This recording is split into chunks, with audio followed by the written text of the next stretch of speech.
es griega y por lo tanto parte de lo que nos va a platicar tiene que ver con su propia experiencia biográfica. Antes de pasar a describirles algunos de los elementos de su currículum, quisiera hacer un breve contexto de lo que nos va a platicar. Este congreso tiene por subtítulo o la temática específica que da apellido al congreso es la globalización y el retorno de los nacionalismos, y de alguna manera entra esta temática con la conferencia del doctor Jorge Bustamante, quien analizó las políticas de Trump y las nuevas perspectivas sobre migración. Esto es algo sumamente familiar y conocido para todos nosotros, todos los que vivimos en ambos lados de la frontera, pero definitivamente esto tiene un impacto internacional y global. Lo que nos viene a comentar la doctora tiene que ver con una migración o rutas migratorias que no son tan familiares para los que estamos de este lado del continente. Y de alguna manera, pero a la vez está conectada con la primera conferencia. Su trabajo, Imaginando que no hay fronteras, inmigrantes, refugiados o solo personas, es la otra cara de la migración hacia Europa.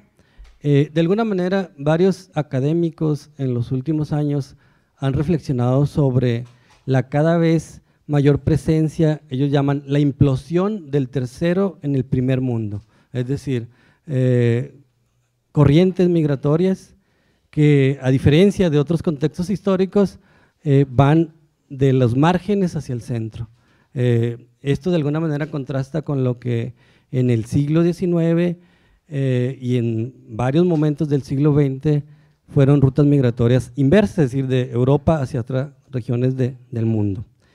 En otra perspectiva también, lo que se puede percibir en Europa es un cobro que la herencia del colonialismo, en algunos casos como en Latinoamérica de siglos atrás, o en una experiencia más reciente como en países del norte de Europa, la India, etcétera, la presencia colonialista se mantiene hasta el siglo XX.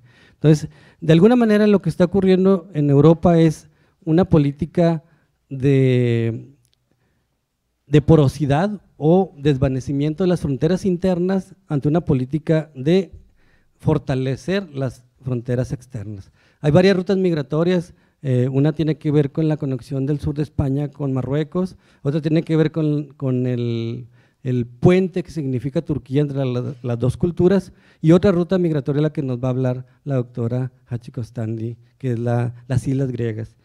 En ese sentido, nadie mejor que la doctora, que tiene una historia particular, sui generis, y paso a leer parte de su currículum y su biografía. Ella nació en Alejandría, Egipto, y vivió ahí hasta los 5 años. Posteriormente se movió a Grecia, de donde son sus familiares, y permaneció ahí hasta la adolescencia. Entró a la Universidad de Greenwich en Londres, y posteriormente hizo su maestría y doctorado en la Universidad del Noreste de Boston, Massachusetts. Parte de los tópicos que trabaja como línea de investigación la doctora tienen que ver con el desarrollo internacional, la migración, el género, la raza, la etnicidad y las clases sociales y el uso y abuso de drogas. Ella ha publicado en diversas prestigiosas revistas y también ha tenido una participación muy activa en congresos y conferencias internacionales.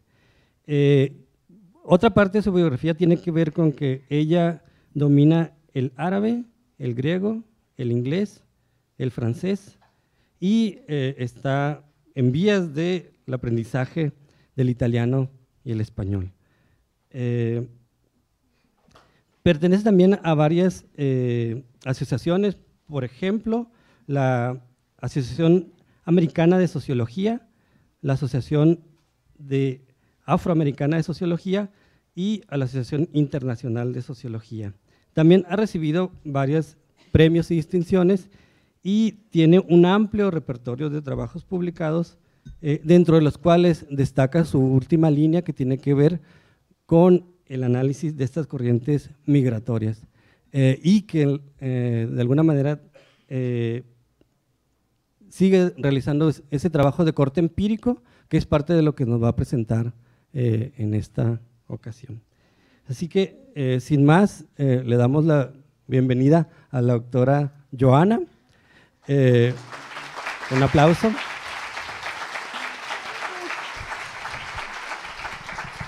Y la parte detrás de lo oficial, nada más, ella hasta antes de que se viniera el periodo de violencia a la ciudad, acostumbraba traer a sus estudiantes de Odessa a Ciudad Juárez y los llevaba a la JUA, que ya no existe, sí, al Mercado Juárez, al Mercado Cuauhtémoc, donde es conocida como Juanita por los vendedores. Así que sin más les dejo con la doctora Joana.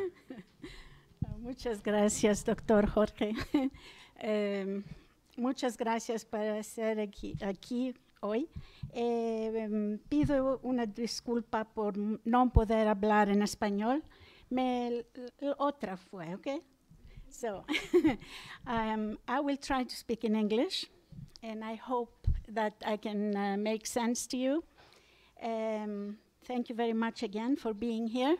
I feel at home when I am in Juárez. I used to come here a whole lot. I love Juárez, I love the people. And I am here to tell you about a study that I have done in Greece very recently, in the past couple of years. And it has to do with the migrants. Basically, I shouldn't say migrants, I say refugees who came through the shores into Greece. Before I go on to anything else, I'd like to tell you a little bit. This is the content of what's in my presentation. Feel free to ask any type of questions, write down. You can stop me if you want me to repeat something. It's fine. I always have an open policy with my students, and I am absolutely delighted to see so many students in here today. So I would like to start by breaking down this notion of what we mean by immigration and refugees. Generally, people tend to confuse those two terms and use them interchangeably, but there is a great difference.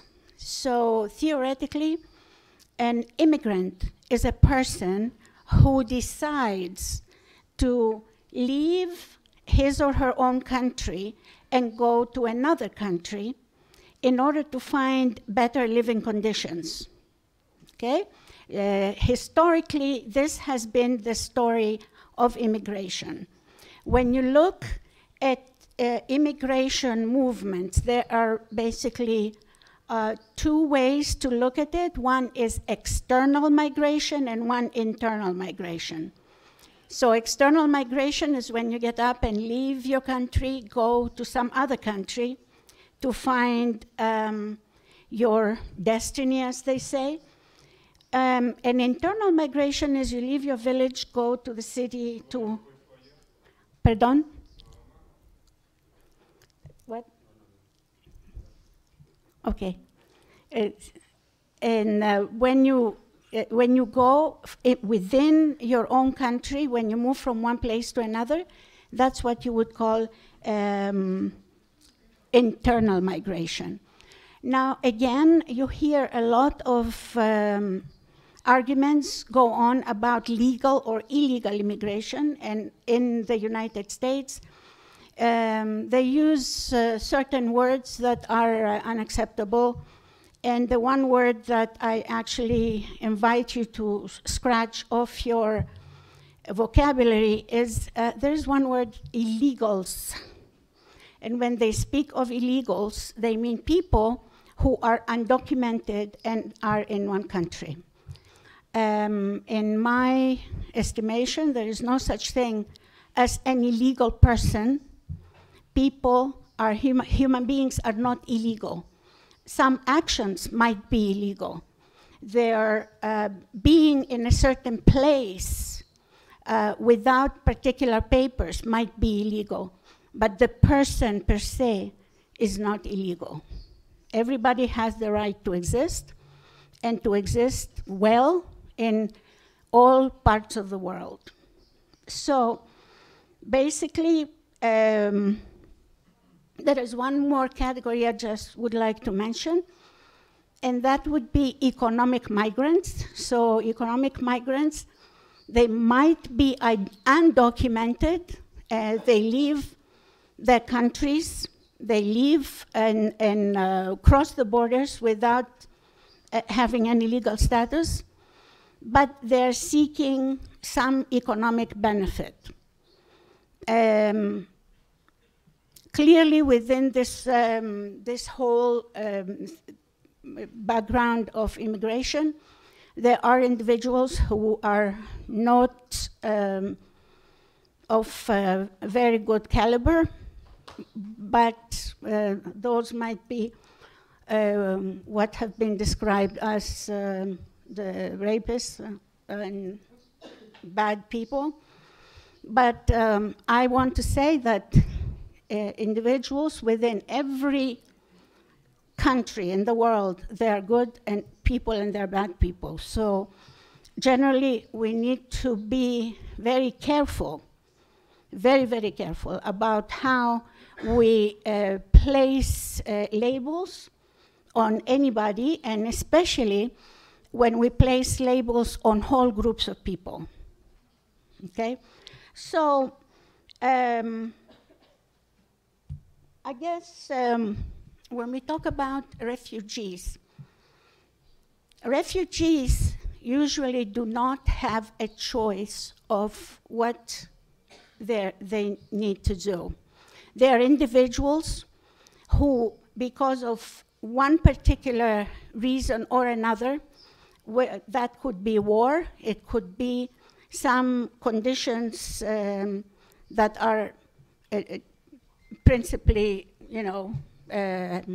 related to earthquakes or floods or any other natural conditions, and it moves, it pushes, it forces those individuals to leave their homes.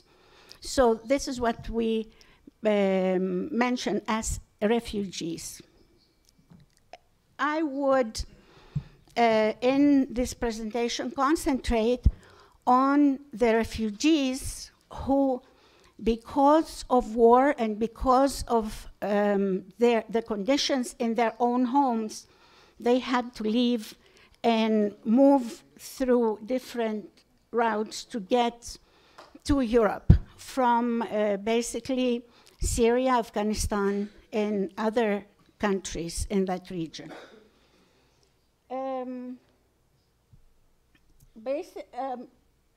What we see here is generally, originally, with the refugees that started coming into Europe, they trickled down and went to Germany, and this was most of the refugees' wish was to go to Germany or to go to the Scandinavian countries, Britain, France, and so on. So once the Germans started closing the border and stopping taking refugees, a whole new gamut developed. To reach the point of Europe, migrants had to go through a lot. They had to go through beatings. A lot of testimonials go on to talk about being clearly taken advantage of because they had to move from one country to another.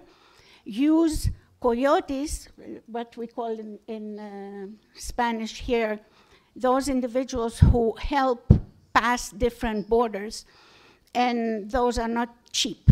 They had to pay a lot of money in order to be able to go from one place to another. So in my study, I went to one particular city in Greece called Kavala to look at the camps that existed there. Now, let's look at the routes of the refugees. Ooh. Okay. I am sure that all of you have an idea of the map of the Mediterranean. Okay, the Mediterranean is, when you go there for holidays, it's a beautiful place to be. And it's very enjoyable, and I hope one day you can all visit.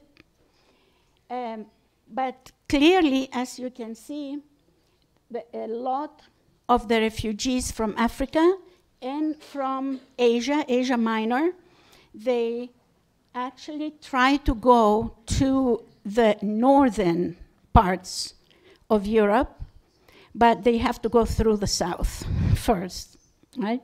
So the countries of Greece and Italy have been recipients of tremendous waves of refugees. Right now, there is a whole new wave of refugees that has stopped for a few months, but now what we see in some of the islands that are very close to Turkey, those three islands are called Lesbos. If you have been looking at the news, Lesbos has had prominence in the news about how people arrive there in inflatables from Turkey, and sometimes they don't actually make it, and those boats capsize, and the fishermen and the people of the island, they go to the shores to pick up the individuals from the water. So the pictures that we see are atrocious, because there are thousands of individuals sitting on shores, needing assistance, needing to sleep, needing to take care of their children. And the immediate help that comes from the international organizations, sometimes it's not enough. People from the village are always down by the shore, according to reports. They go, they have, in many cases, taken families. They are very hospitable to those families. They stay with them for a while, and then they move on. So, okay, that's basically, that's another map that you can see, that this is Greece. This very small country, it's actually very, very small, and it has about 10,900,000 people. So it's the smallest country in the southern Mediterranean. And but as you can see, the proximity to Turkey, where most of the refugees come, is immediate. So those, you see that island that says Kos over there? There is Lesbos, Chios, Kos, are the three islands that invite immediately the refugees once they come to Greece. Right now, there are about 500 people arriving per week in those islands.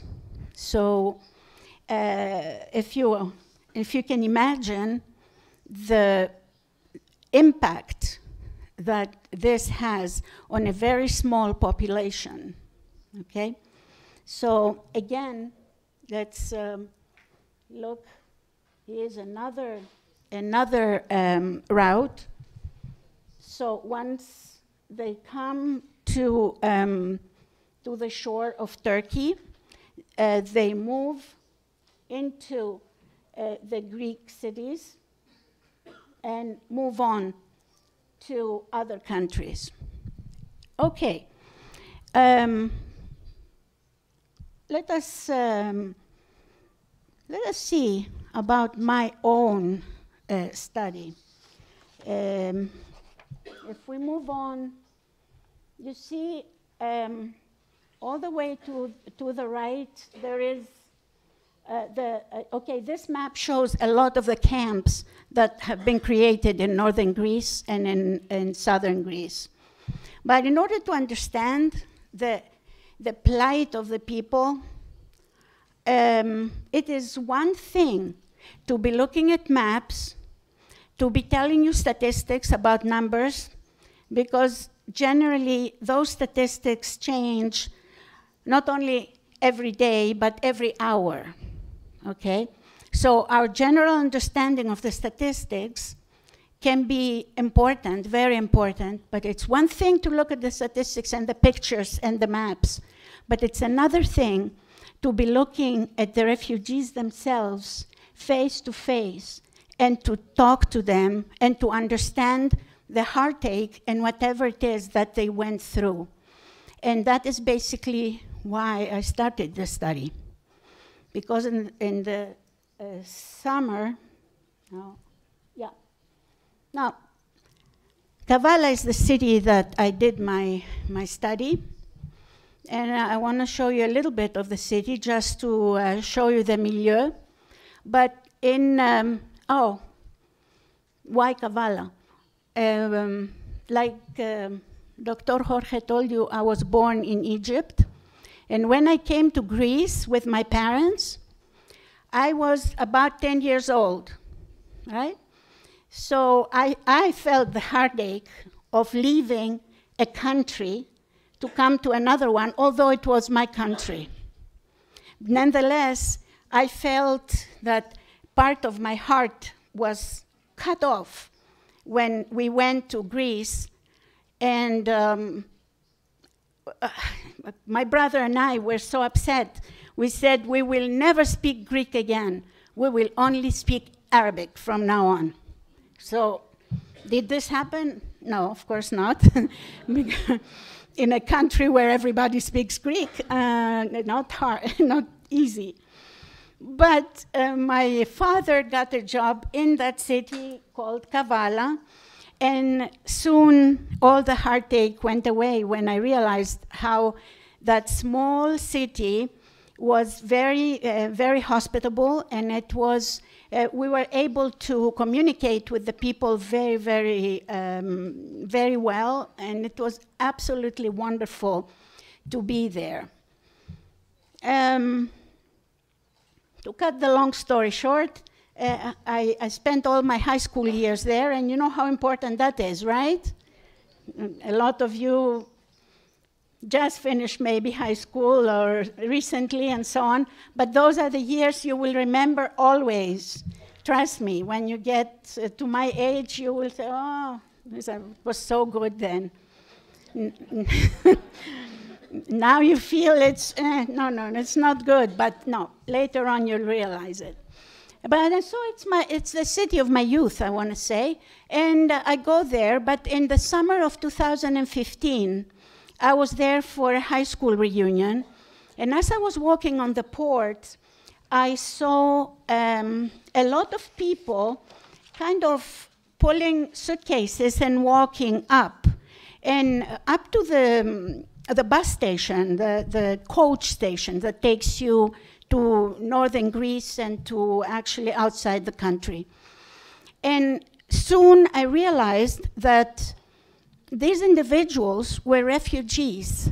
They were refugees from Syria who had just come out of a boat, and I realized that the boats came twice a week from an island called Lesbos.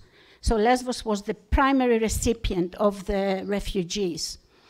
And at that point, of course, being a sociologist, I don't know how many of you are sociologists here, but I was immediately interested in the people and why they were there and what was their interest, what did they want to do. And I started discussing with them. And unfortunately, that was the last day I was in Kavala and I was leaving to come back to the United States. So after I talked to a number of individuals who gave me the first taste of what it is that they were interested in, but at that time, I want to say to you, it was still possible for these individuals to get in a bus and drive to the border of the north in Greece and go straight through Bulgaria, go to Germany, and go to the destination that they wanted to go to. Okay, so we're talking it's summer of 15. They can still do that. And within the next few months, and thank you. What is this?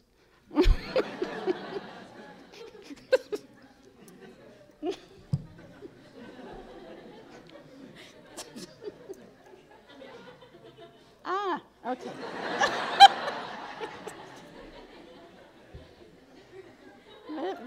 Very good. I thought I'd be able to change something, but no. Okay, let's.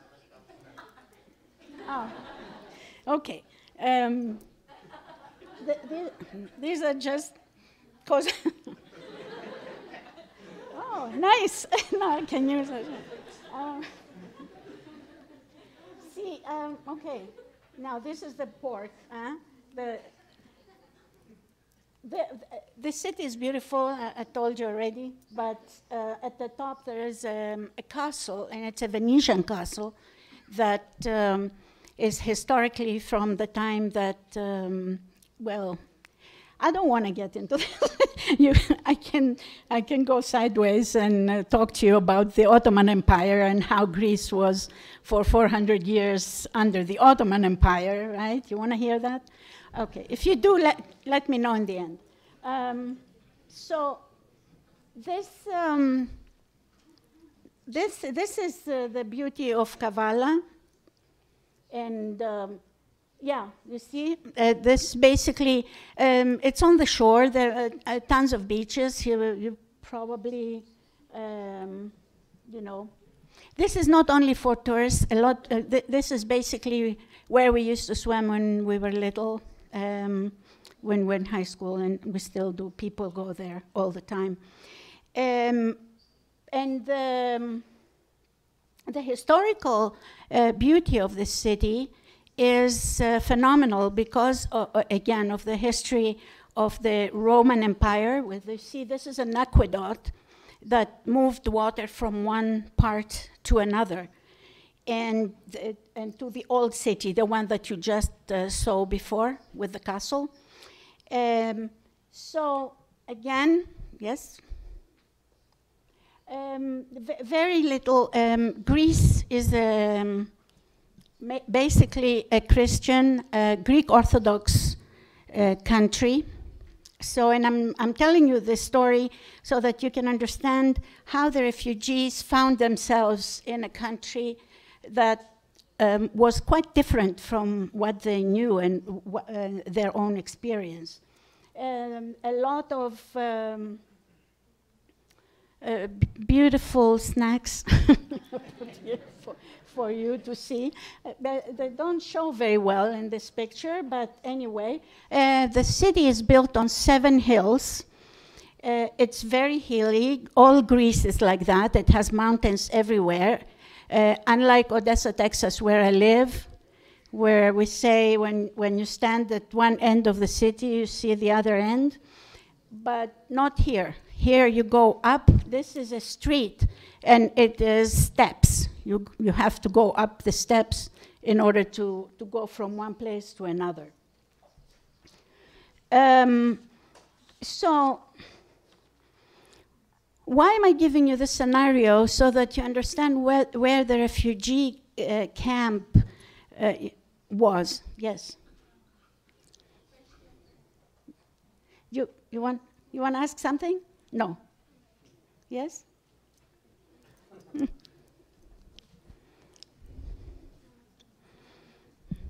No? Yes?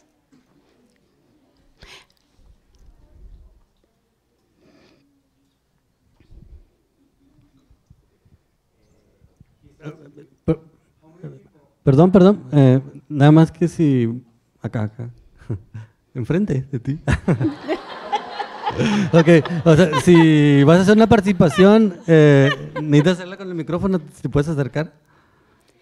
He has a good voice.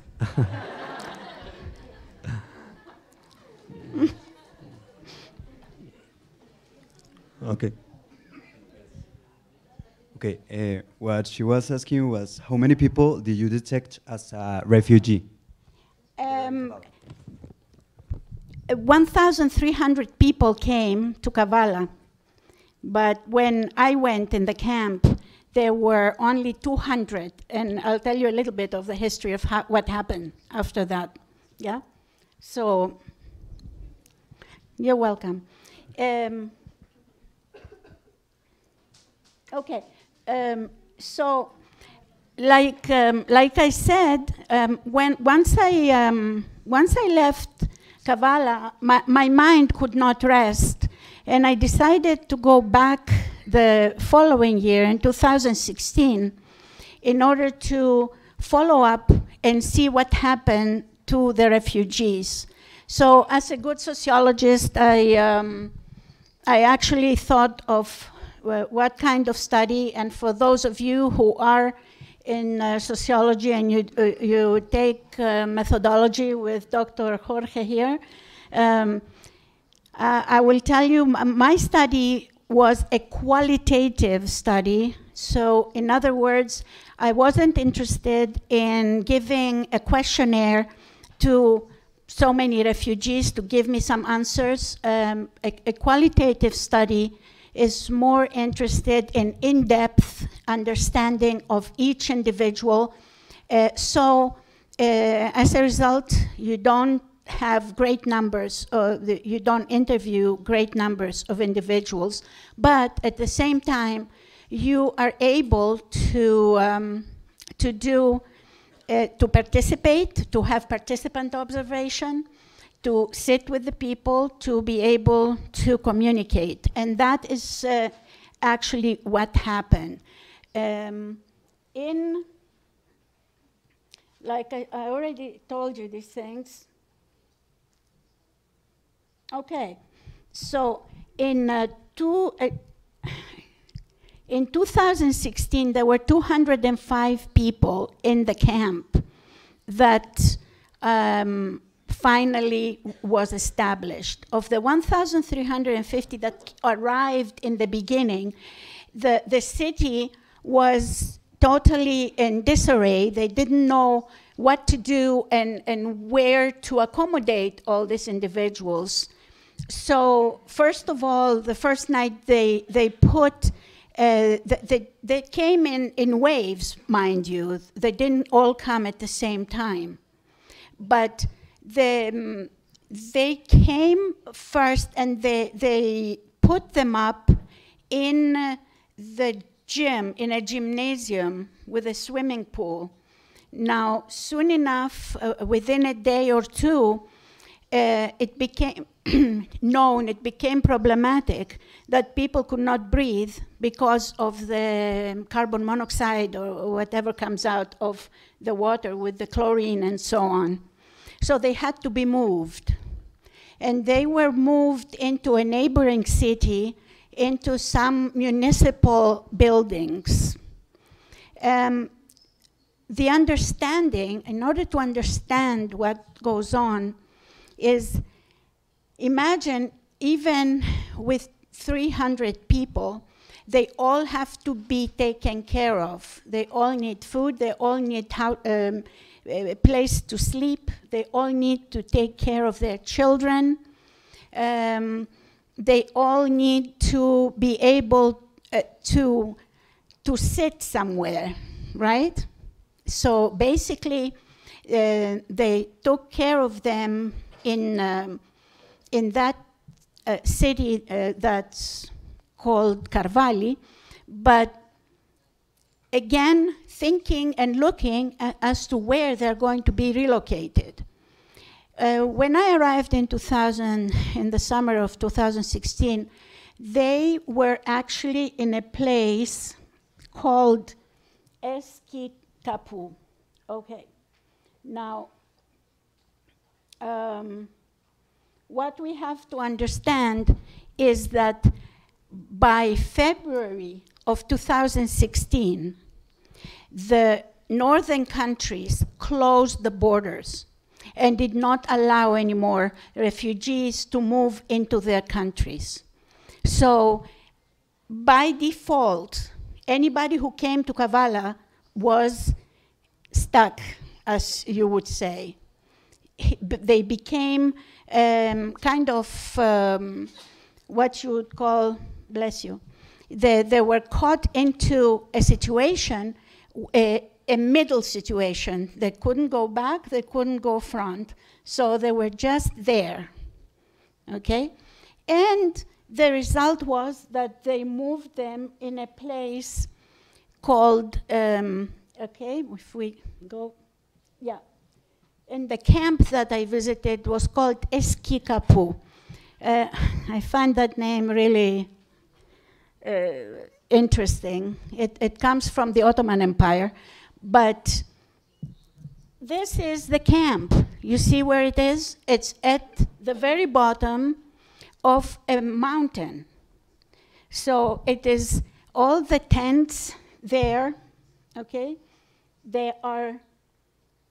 They put together tents and put the individuals in.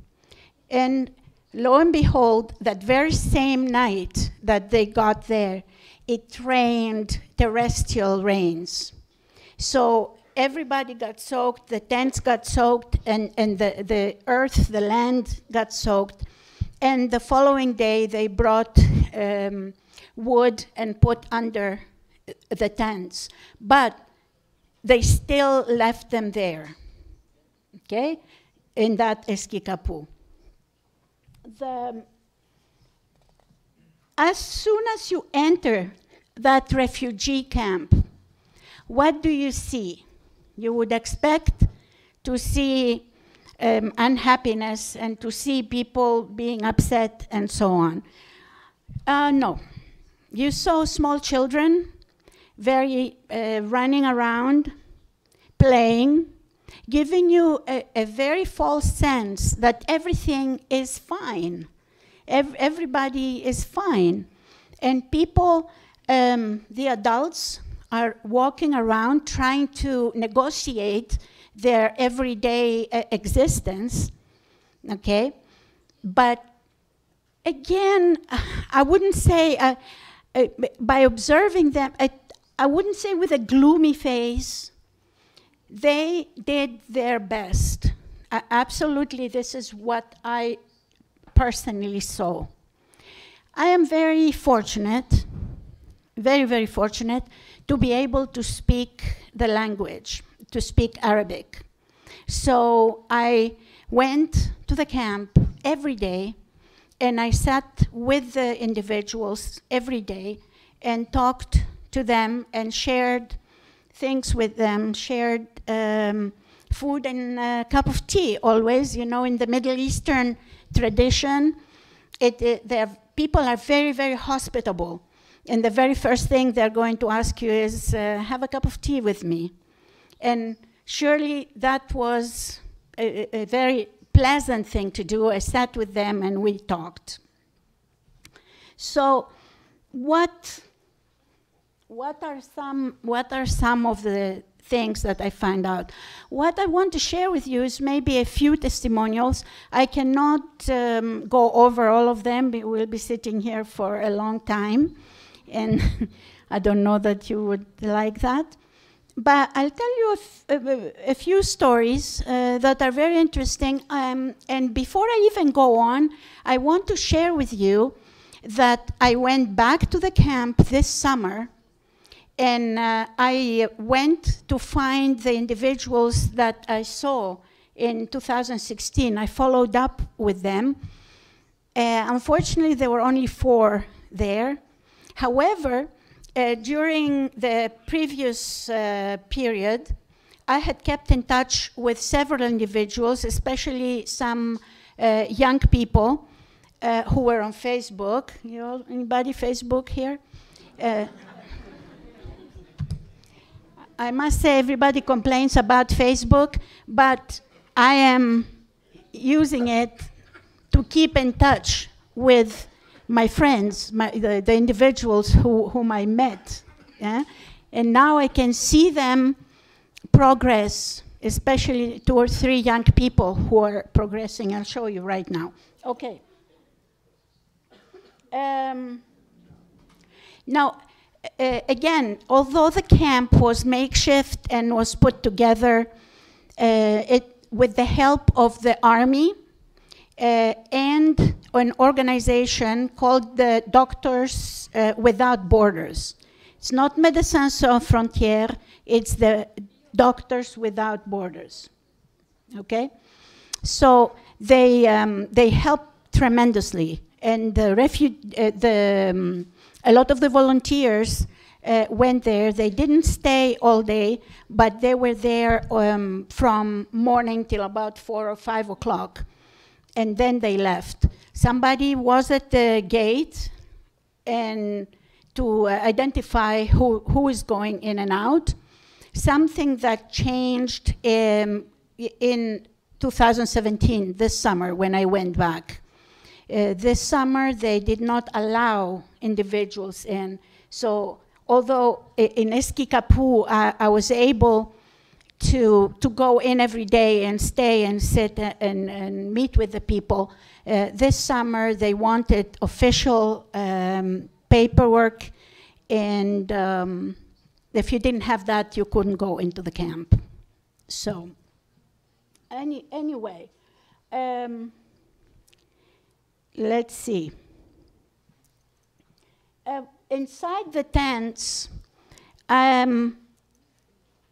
it is incredible to walk into the tents. You would expect they are, just makeshift, but people did their best to reproduce part of their existence in their homes. So as you can see, here's the little boy having a tea, and this other tent, the family had a little girl about 3 years old, so here the area with the toys. And the young men had very, very clean and neat tents that they took care of. One of the things that I found is that about 80 of the 205 refugees were children.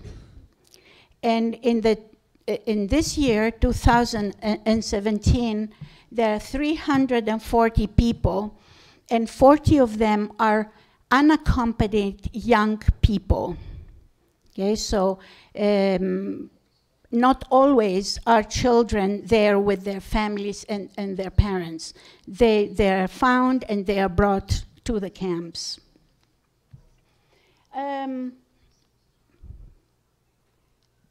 Again, the camp you go through, they make their own ways, they make corridors and sitting areas and where people gather together. And actually there is a mosque in there as well, that on Friday people go and pray, or at any other time. Okay? Yeah.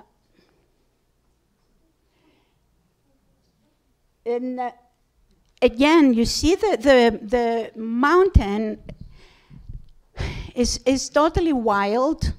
So that was one of the main complaints, that individuals did not have, they were open to mosquitoes, to snakes, to, what do you call that?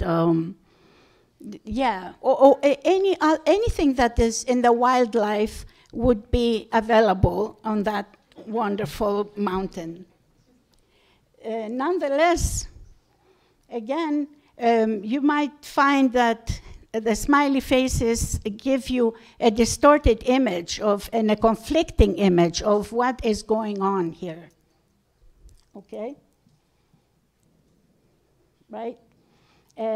Makeshift bathrooms, makeshift washing their clothes, and so on.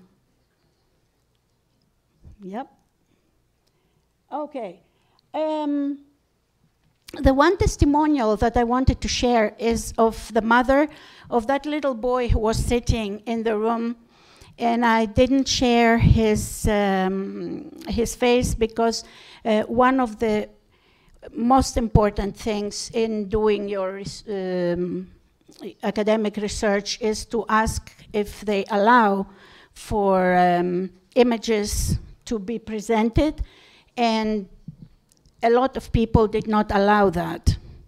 So especially this mother with the young boy, she came from Iraq, and she came persecuted. Her husband was in Sweden, so she came to be able to reunite with her husband in Sweden.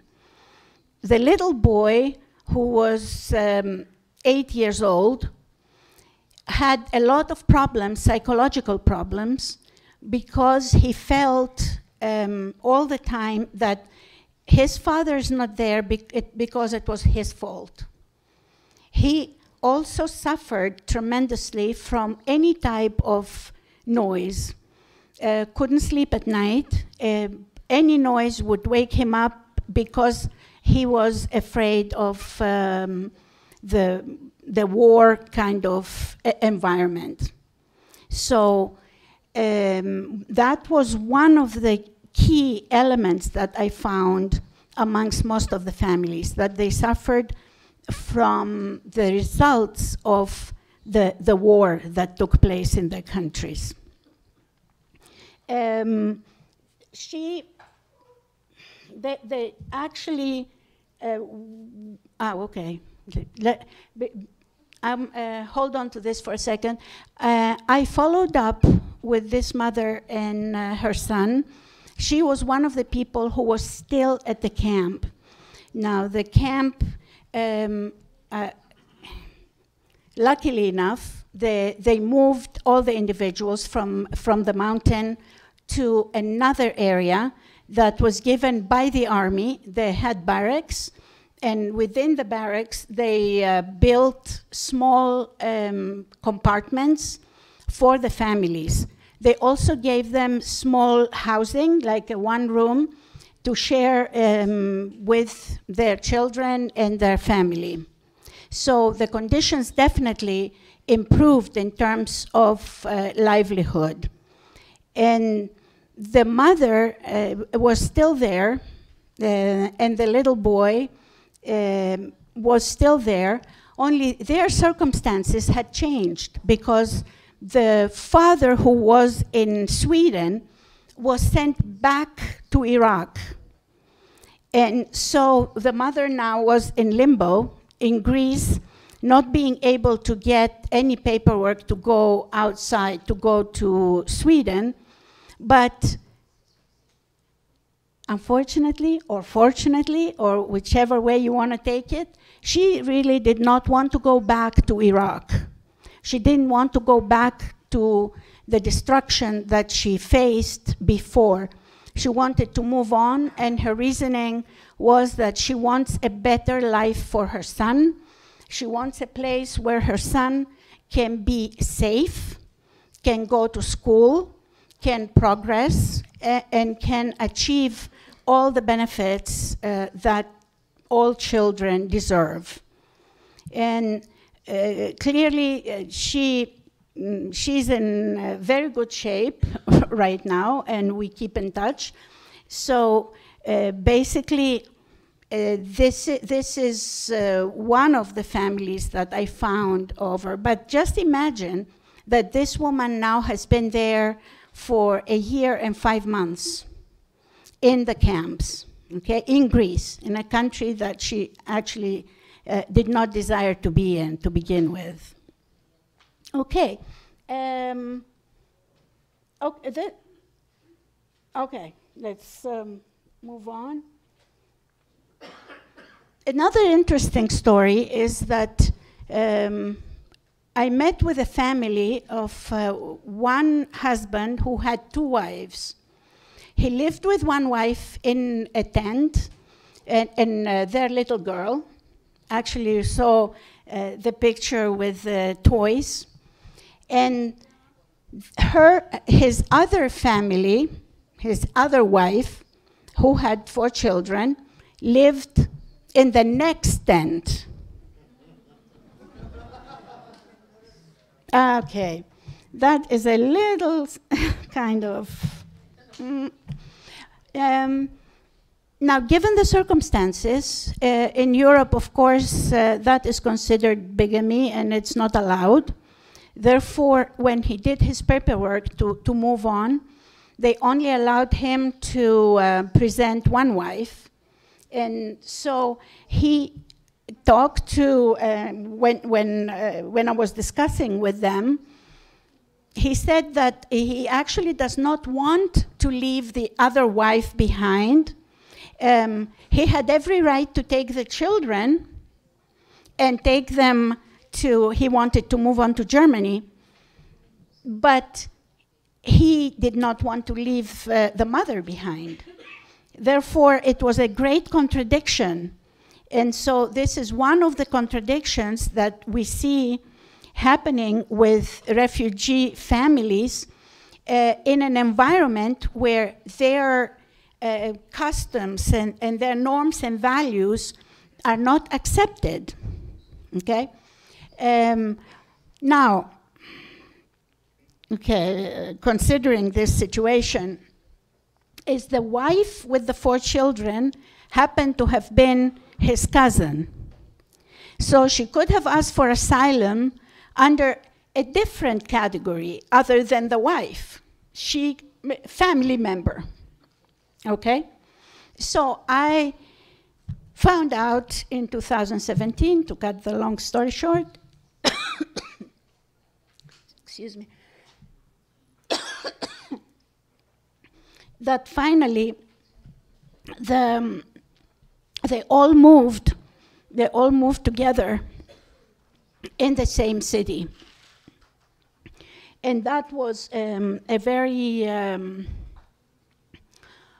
I guess, fortunate event for the children themselves. Now, I don't know about the wives. When I spoke separately to the 2 wives, I found quite a little bit of animosity there. But they have the children to take care of. Okay, what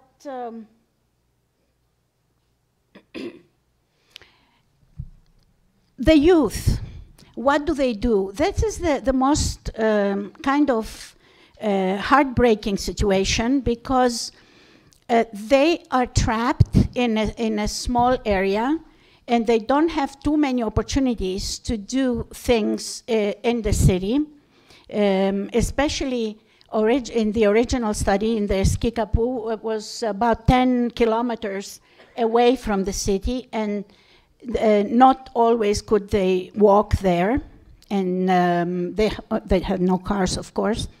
So a lot of the young people spend time together discussing, playing games, and so on, but also making plans and having dreams about what to do with their lives in the future. They were all such pleasant individuals when I met with them, and each one talked to me about wanting to do different things. Specifically, this young man, when I walked into the camp, became my assistant. He immediately came there and started taking photographs and taking video and so on, and telling me that he wanted to be an artist. Okay, see, he clearly was doing a lot of art, a lot of paintings and so on. And okay, yeah. So then this is the young man I'm telling you, called Jamal. And we kept in touch with Jamal. Right now, he went back to Turkey. He was one of the people that I interviewed repeatedly during the 2016. And a very lively person. One day they went and picked fish, and he invited me to come to dinner that night when they would cook the fish on fire and spend time with the community. I wasn't able to go, unfortunately, and to this day I regret it very much. But what I found out, since I kept in touch with this young man on Facebook, is that now he actually started doing tattoos in Turkey. So he was one of the people who took off, paid again to go back to Turkey because his mother was there and his family was there. So he went back, and now he has a business. And I'm very proud of this young man. Okay. This is Jamal. Okay.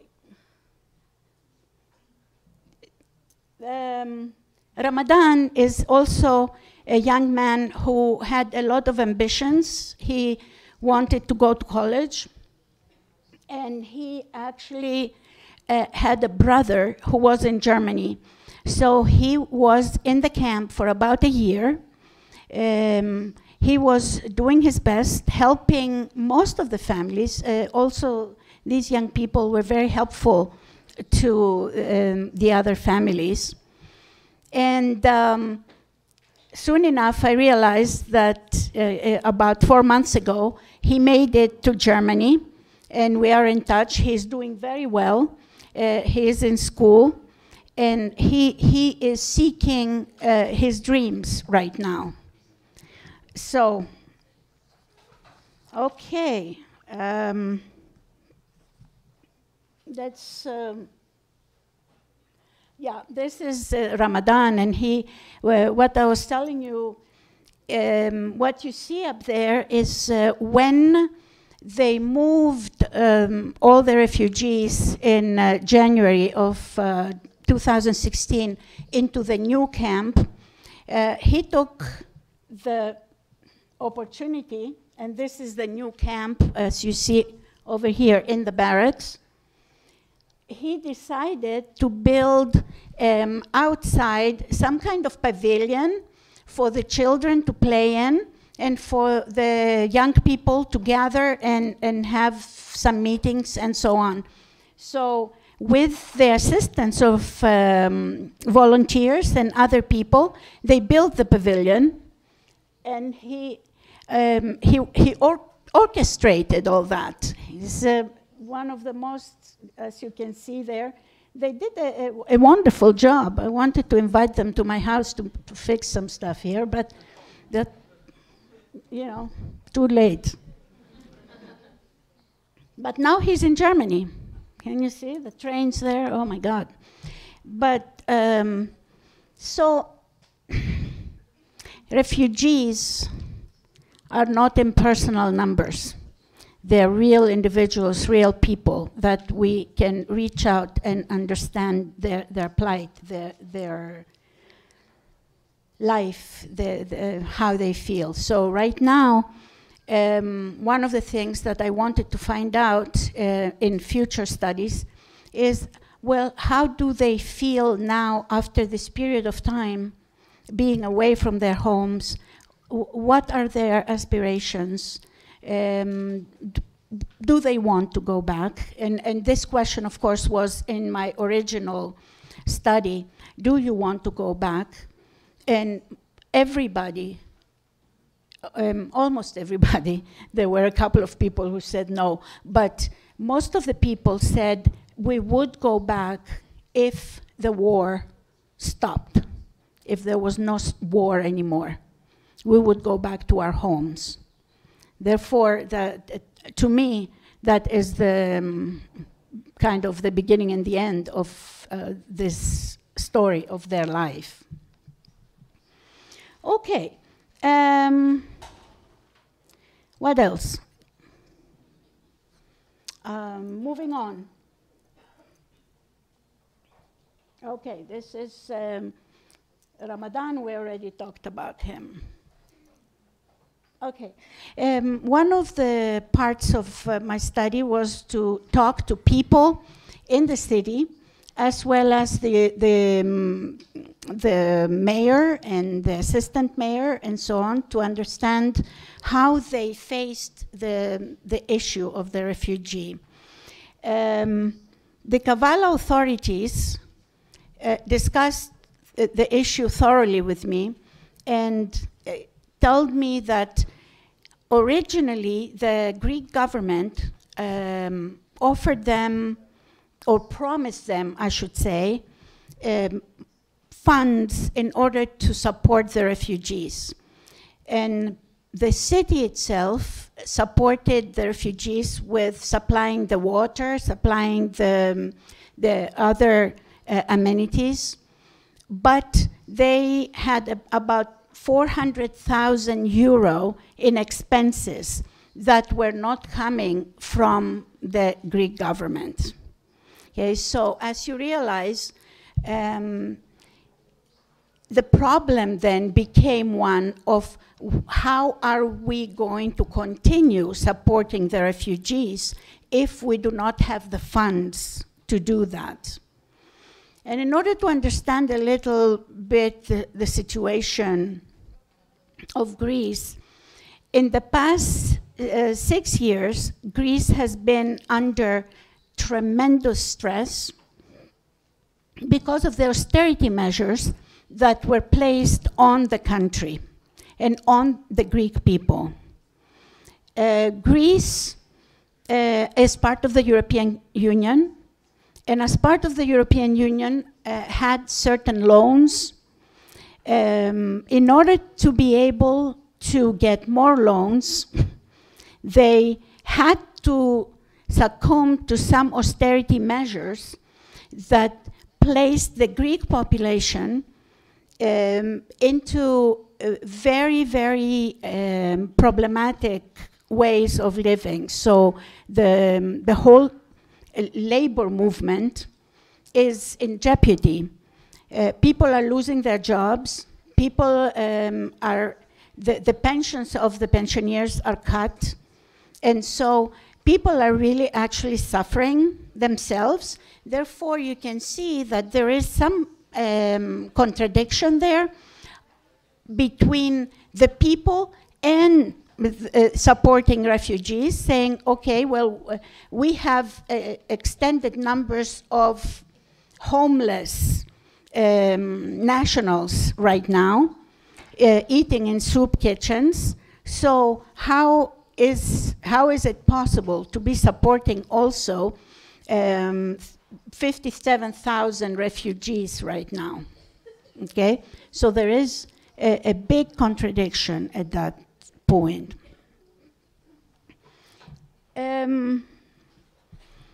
Okay, how are we doing?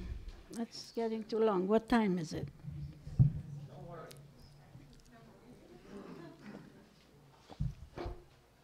We have to leave some time for questions, huh? Yeah. But okay, let me just move on. Skip a few things here. and move on to some issues. And one of the key issues that I have, if you move a little bit,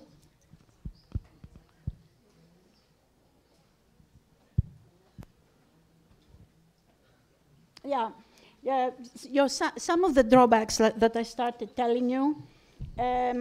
What are some of the drawbacks? Of course, one is that there are the contradictions between the refugees and the people. But on the other hand, there are also other drawbacks that the refugees themselves, they have different customs. And when they go into a country, people expect them to follow the rules of that country. So what problems can they face? One big problem can be the food situation. Like, what do they eat? For you, for those of you who know about the Muslim tradition, Muslims don't eat meat, any type of meat. They eat meat that is called halal. Anybody familiar with that? Yes? Okay, yes. So if they are presented with food that is made by a Greek company and brings it to them, and it has chicken in it, and they're not going to eat it because they don't know if it is halal or not, okay? And then the people of the country are offended. They say, we're bringing you food and you're not eating it. What is going on here? So they get offended and they get hurt, but the problem here is one of understanding. If they took the time to understand what kind of food people need to be eating, or create centers where people could cook for the rest of the population, that might have been the answer to the problem. So eventually that problem kind of was evened out, but it's one of the key problems that people talk to me about. They wanted an ambulance. There were no ambulances in Kavala. There was only one, and it was for the whole city. Okay, of course, people were not happy because they were in this country, and it wasn't their original destination. And we already talked about the snakes and the mosquitoes. So what I saw also as a drawback is the issue of education. When a child loses a whole year of education, then it becomes problematic. When young people lose one whole year of higher education or going to college, that is problematic, okay? So they started small schools, but what are you to teach? What do you teach those young kids? Now they are in Greece. They have to communicate with people.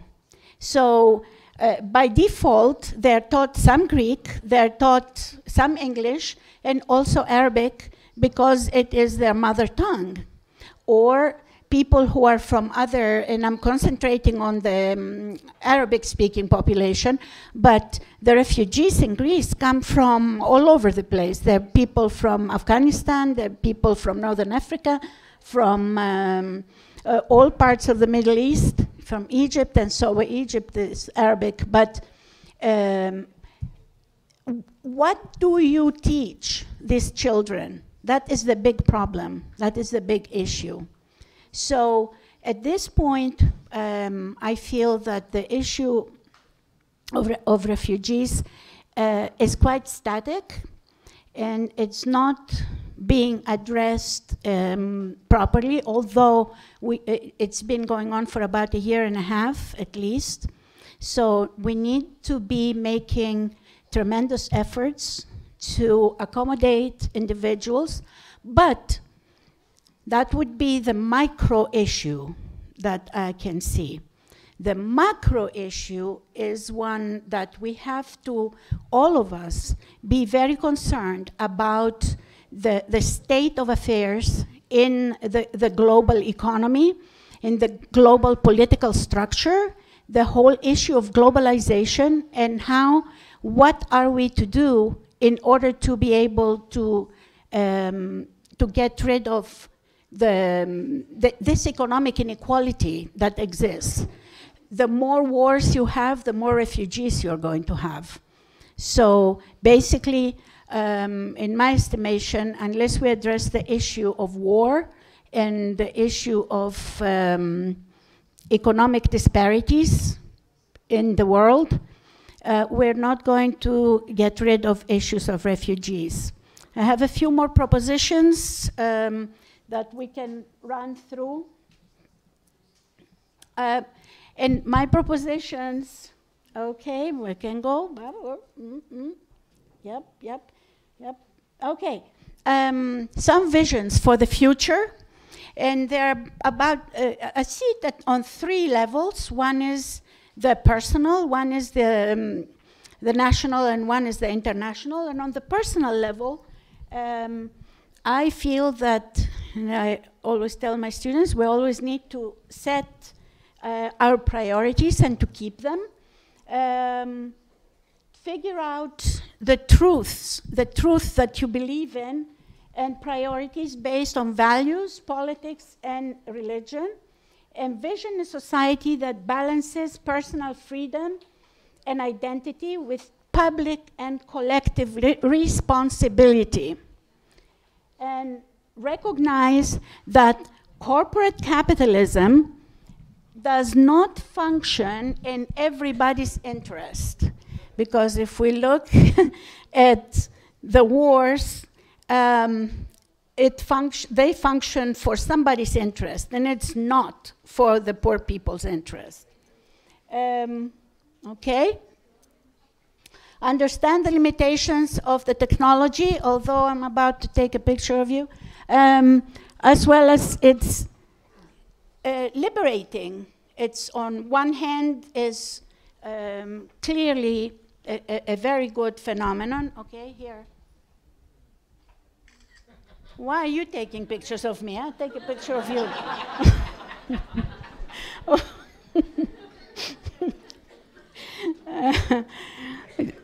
I think in the heart of everything is one word, and that is respect.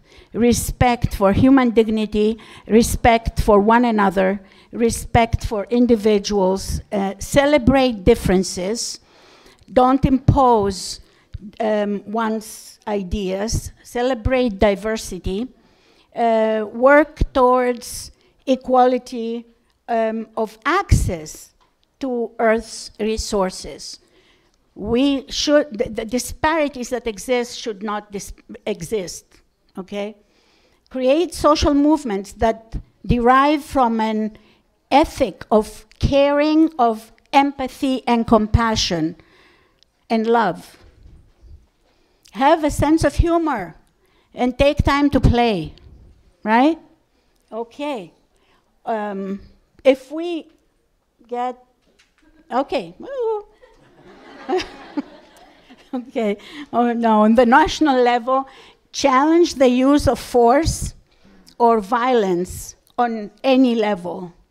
When we look at violence around us and we think that this is a personal issue, it is not. Violence is a structural issue, and it is actually imposed upon us through all the war mechanisms and the mechanisms of destruction and of difference that exist. Is it violence to be perpetuating issues of racism, of sexism, of heterosexism? I say yes. Challenge the role of big businesses in the economy of your country. Work towards banning offensive and violent promoting advertising. Support enforcement of national legislation to prevent the perpetuation of inequalities, right? And international. You know, in the 60s, they used to say the personal is political, right? If we move on, we can say the personal is international. It is political, but it is international. Educate yourself and others on the interconnections between your life and the life of people who appear to be distant to your everyday life. Learn about the global economy and the global village. Do not wait till the disaster hits you before you do something about local, national, and international social justice. That is what we need, international social justice.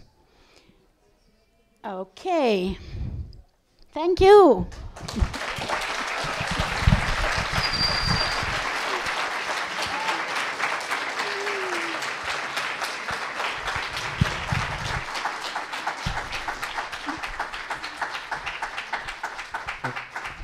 Bueno, muchas gracias. Vamos a abrir un espacio para preguntas. Pueden formularlas en español, que hay traducción simultánea. Y antes de que se vayan todos, les quiero dar un aviso. Me piden que no se les vaya a olvidar entregar el equipo cuando salgan. Así que empezamos con la primera pregunta. Nada más que para que se haga la traducción simultánea, tienen que acercarse para que la puedan hacer aquí en el micrófono. Si hay alguien más, se puede ir acercando para que…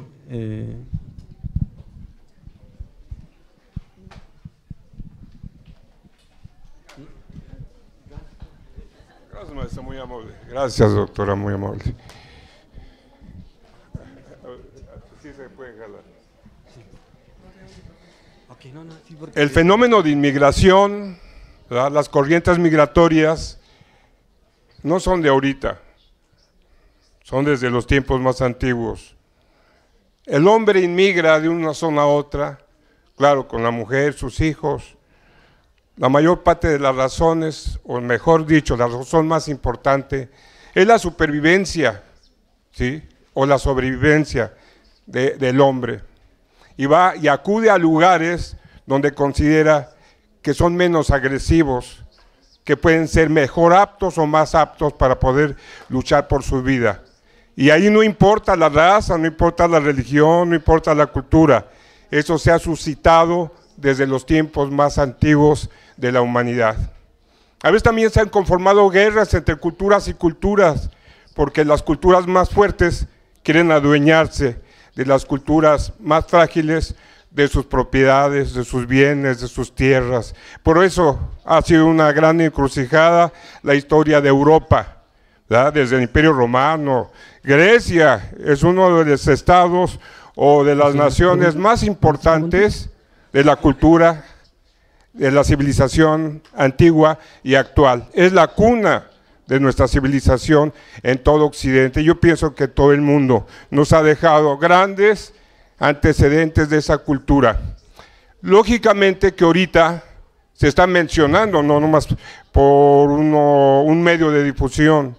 La doctora nos acaba de dar una ilustración muy importante del fenómeno migratorio y los problemas que padecen en un momento dado las naciones receptoras de la gente que inmigra a esos lugares, escapando en este caso de la guerra, escapando de la agresión, escapando de todo ello. Me faltó aclarar que estamos sobre el tiempo, así que si pueden ser específicos y puntuales. Voy a tratar de acelerarme rápidamente. Y aquí hay una fila, perdón, sí, para si estoy de acuerdo. Concretar. Aquí lo importante es aceptar que el fenómeno migratorio es natural de todas las naciones, independientemente de las razas, las lenguas, etcétera.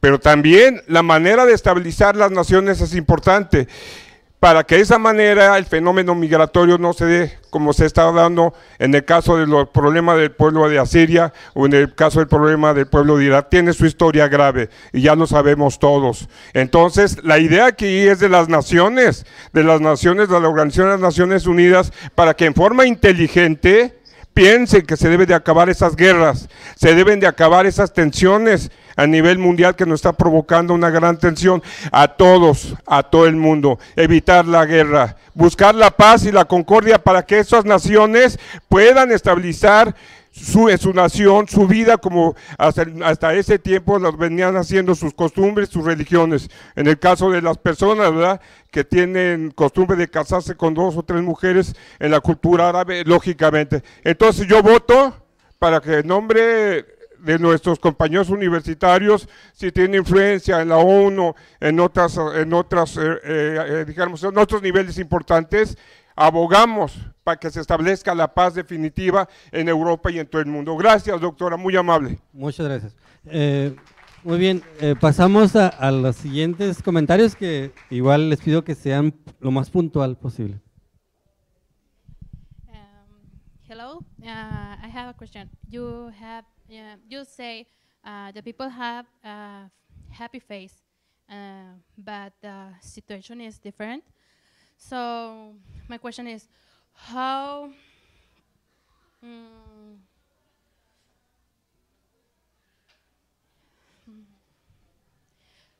could the people is better stay in the camp or in the war?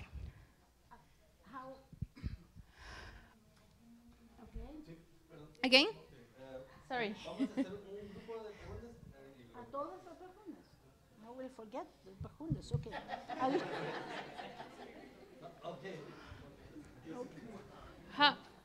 It's a question. How is better? It's better stay. You say that it's different.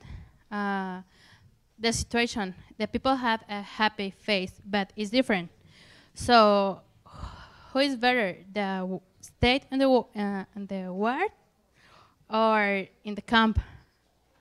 Okay.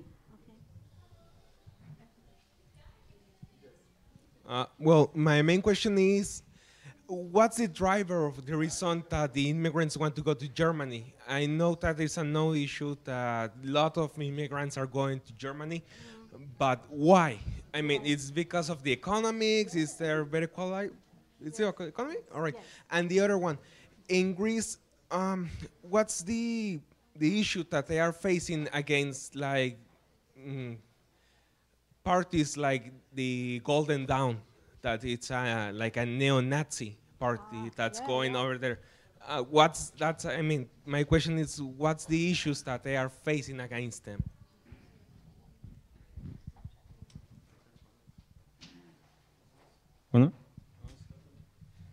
Bueno, mi pregunta, viéndolo un poquito más local, ¿usted cómo ve o qué siente respecto a la situación de los inmigrantes y los refugiados que se encuentran en este momento en Estados Unidos por la ley que está emitiendo Trump de deportarlos, o bien que ya no los quiere ir? O sea, quiero saber su pensamiento al respecto del tema, viéndolo un poquito más local. Muchas gracias.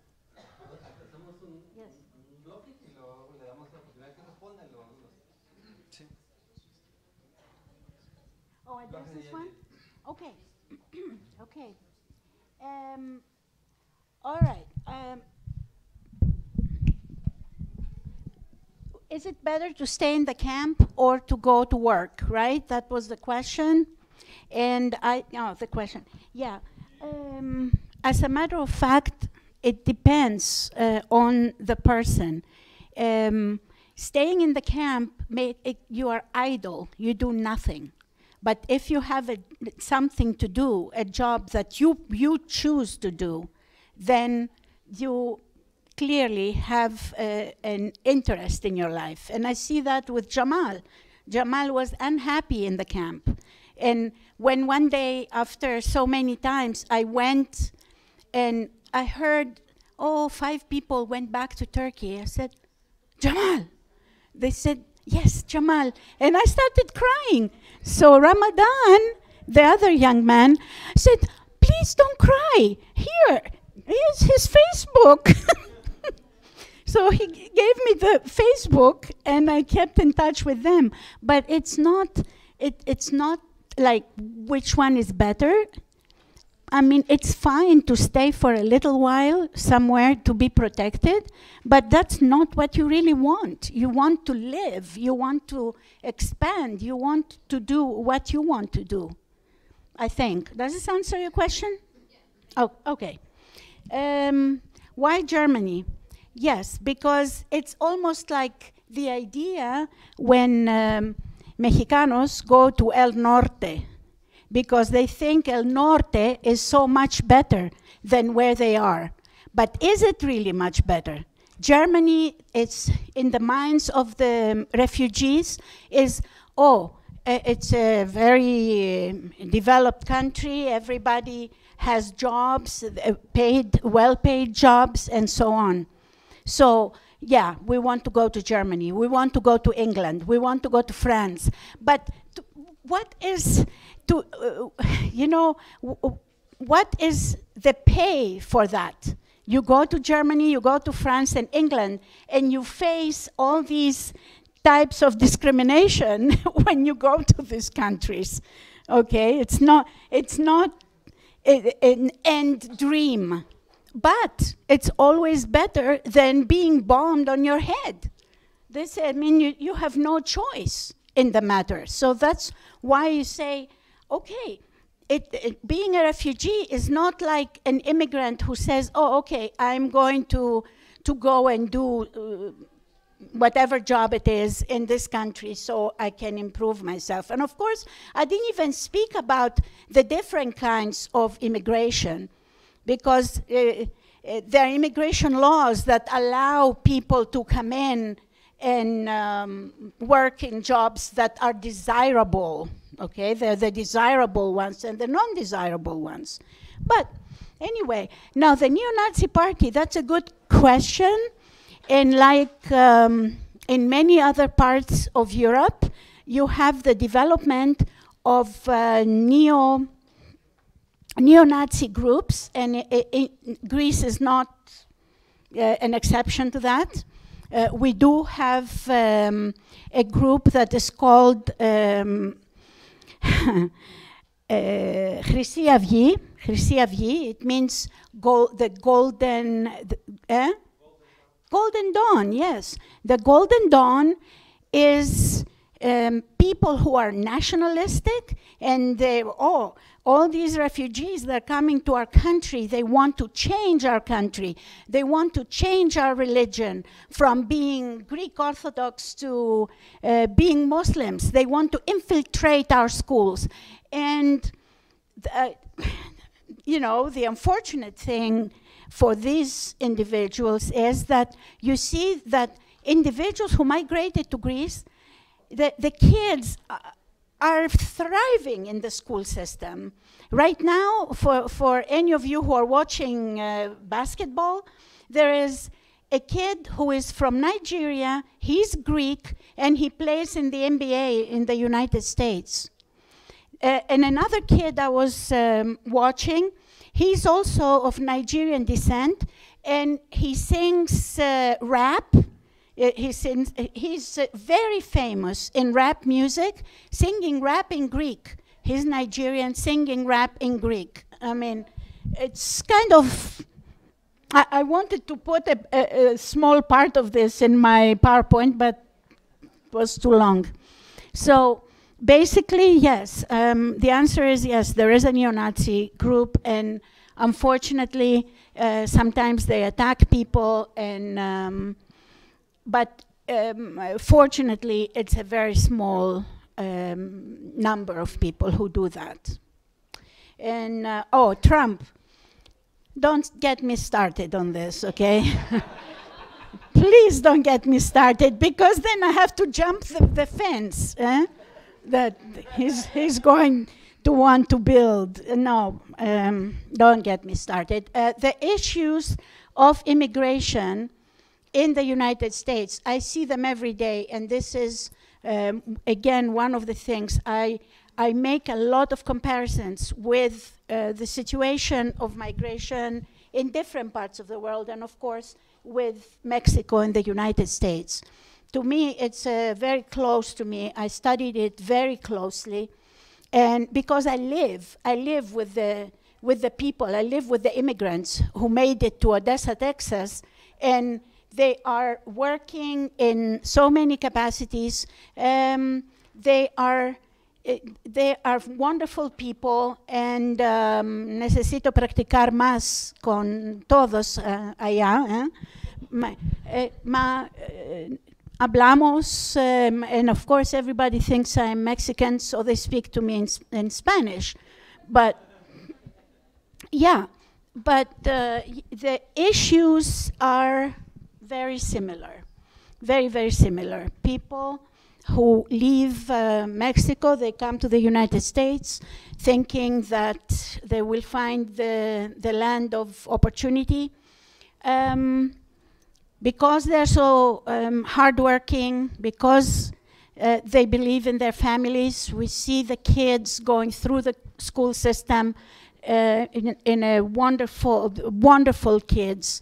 Nonetheless, I still see that they face not exactly the equal treatment. I'm sorry, but in the United States, they think that bilingualism is an anathema.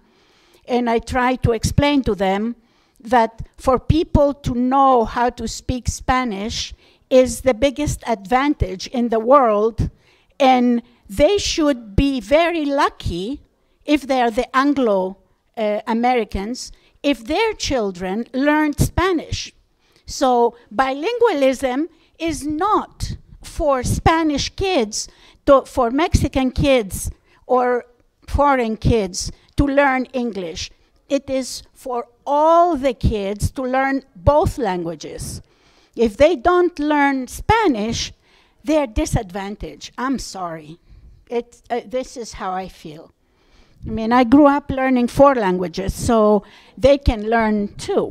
It's not a problem. They don't understand that small children absorb languages like a sponge, and they need to be learning Spanish. It is a most respected language in the world right now. We need to be learning that. Yes, it's very respected. Bueno, Yes, yo ma'am. quiero dejar una pregunta en la mesa, no necesariamente para la ponente. Es ¿qué diferencia hay entre estas experiencias que nos deja de las comunidades de refugiados con las comunidades de migrantes que tenemos aquí en Ciudad Juárez? Somos una ciudad de migrantes, sin embargo, la ola principalmente esta última ola de personas de Veracruz, las condiciones en las que viven, de 8 personas en cuartitos de 3 por 4 metros, que tienen que trabajar en la mañana y turnarse los turnos, que no tienen movilidad en la ciudad, que ciertamente son víctimas de todo este estereotipo y esta discriminación por parte de la sociedad, y que no nos atrevemos a llamarles refugiados porque pensamos que no vinieron a refugiarse, aunque vienen huyendo de la hambruna. Bueno, no les va a caer una bomba en la cabeza, pero van a ver morir a sus hijos, a sus abuelos poco a poco, a causa del hambre, etcétera, etcétera. Entonces lo dejo nada más como reflexión, no necesariamente es pregunta. Gracias. Buenas noches, tengo una pregunta. ¿Qué programas son necesarios para apoyar a los inmigrantes y a los refugiados? Gracias. La última y con cerramos. The last question. Yes. Yeah. Okay. Okay. Yeah, Señora, you're right. You're very right. Actually, I was talking to some friends about that. The issues are very similar right here, and also in other countries where you have refugees coming, especially in northern Mexico now, when you have a lot of people coming from Latin America and even southern Mexico. So the issues are multiple. How do we address that? I think, again, it all goes back to economic disparity. It goes back to how do we distribute the economic benefits or the money that exists around to benefit all the people. Unfortunately, that is not what happens. And how do we have now? What programs can we have? Where is this young man? Okay. yeah, what programs do we have? Well, the programs are ones to assist individuals to feel more comfortable in the environment that they have landed, and for people who live in this city to also be helpful and accepting to those individuals who are desperate, I want to say. Because if you leave your home, like I always tell others, like, why in the world would somebody leave their home, leave their friends, leave all their goods and you know, whatever they have, to go somewhere else to be persecuted? Why? Why would they do that? There are some serious reasons for them to do that, right? I mean, in my estimation. So basically, there need to be some programs that enculturate individuals into the place of destination. ¿Ya? Muy bien. ¿Está bien? Okay. ¿Está bien? Bueno, agradecemos nuevamente a la doctora y para hacer la parte formal le vamos a hacer entrega de la constancia. Voy a hacer una lectura sintetizada. La Universidad Autónoma de Ciudad Juárez y el Congreso Internacional de Ciencias Sociales Paso del Norte entrega la presente constancia a la doctora Johanna Hachi Costandi y bueno, firman el jefe del departamento, Héctor Padilla, y el director del instituto, Juan Ignacio Camargo. Pues un aplauso para la doctora.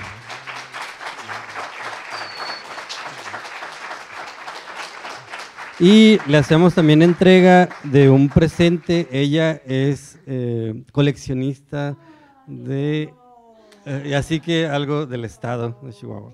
Muchas gracias. Y bueno, gracias a todos igual.